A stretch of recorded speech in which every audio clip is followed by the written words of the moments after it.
नमस्कार, डी24 तास paid news channel तुम्ही पाहू शकता। माझ्या वडिलांना न्याय द्या या संदर्भात आज 15 ऑगस्टच्या दिवशी राजूभाऊ पाटील यांनी आत्मदहन करण्याचा प्रयत्न केला।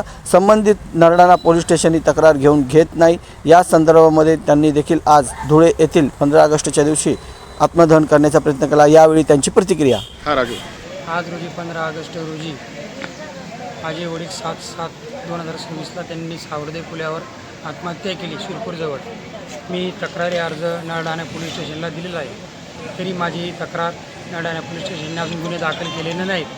सदर आत्महत्येस प्रवृत्त केलेल्या लोकांनी, सावकारी गुन्ह्यांनी, ज्यांच्यावर नावावर आमच्या जमिनी आहेत, ज्यांनी आमच्या घरी येऊन आमच्या बाया पोरांना आईला शिव्या दिल्या, विनयभंग करण्याचा प्रयत्न केला, त्या सर्वांची नावं मी तक्रारी अर्जामध्ये टाकली आहेत। जर याची 8 दिवसात दखल घेतली गेली नाही तर मी नरडाणा पोलीस स्टेशनला आत्महत्या पूर्ण परिवारासह करेल। कारण आज मी इथं कलेक्टर ऑफिसला, जिल्हाधिकारी ऑफिसला माननीय पालकमंत्र्यांना मी निवेदन द्यायला आलो होतो।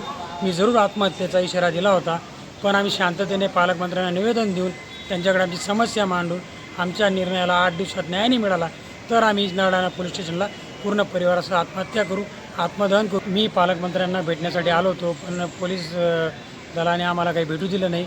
तरीसुद्धा आम्ही पुढच्या या 8 दिवसाच्या आत जर आमचे गुन्हे दाखल केले गेले नाहीत तर आम्ही पूर्ण परिवारासह नरडाणा पोलीस स्टेशनला आत्महत्या करू व या आत्महत्यास प्रशासक जबाबदार राहील। आणि माझी एकच विनंती आहे की सर्वांना न्याय मिळावा, आम्हालाही न्याय मिळावा, एवढंच पालकमंत्र्यांना सांगू इच्छितो।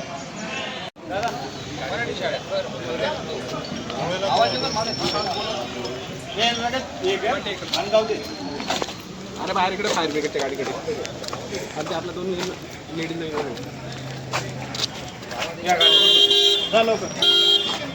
गाडीत बसू.